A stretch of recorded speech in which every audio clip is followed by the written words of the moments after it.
We are largely a voluntary association and we provide services all across the bar and also to the broader profession generally by way of CPD services, various types of support and advocacy for our members, as well as managing professional indemnity insurance as well. There's no doubt that change of any type, and certainly change around a regulatory environment, can sometimes cause maybe some mild anxiety or some unease as to how much will change and how much will stay the same. And look, I have to say, from the perspective of the association, we've been really pleased with how smooth the transition has been. I think, again, it's fair to say that a couple of things really worked in our favour in that regard. Firstly, unlike some change processes, the fact that this change process was relatively gradual really allowed members time to adjust to the extent that was required. Like most of these things, the key to a smooth transition is communication. Communication in terms of the uniform laws being rolled out across the state, and communication from us as an association to our members.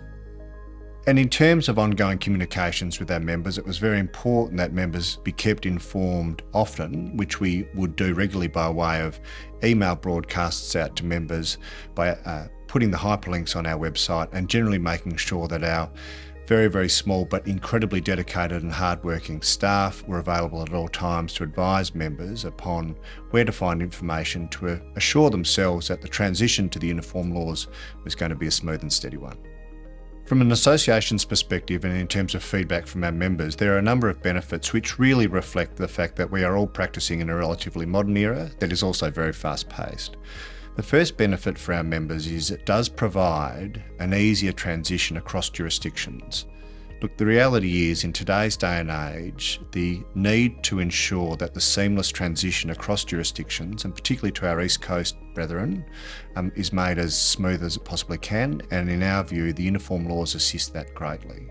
Secondly, again, practicing in today's day and age is fast-paced, and the more it is that we can benefit from those who are doing this work and doing it well in a seamless and uniform way on the East Coast, the better it's going to be for our members. What I think we've seen from the association's point of view in relation to the upsides of the uniform law being implemented,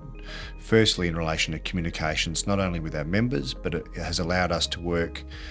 very closely with our traditional partners in Western Australia, the Law Society of Western Australia and others. What I've also seen that I think is a very helpful thing in relation to the uniform law and this notion of change is the fact that it's been very important for members to ensure that we retain the familiarity and the effectiveness of our local jurisdictions. So the Legal Practice Board maintaining its own independence, but at the same time coming in under the umbrella of the uniform laws, has been very useful, because it does mean that we get the continuity of a local regulator at the same time as the benefits of a national support. Like most of these things, and as a smaller bar, the reality is the increased work requirement of adopting a new regulatory regime is something which we all need to keep our eyes wide open for. It does require work to get it right the first time, but in our view, the work required in order to ensure that we become part of the uniform law has certainly paid off when it comes to the issues of transition to jurisdictions and the fact that we've retained our own sense of identity. Sure, there was hard work involved, but from the association's point of view, our feedback is that it's been worth it.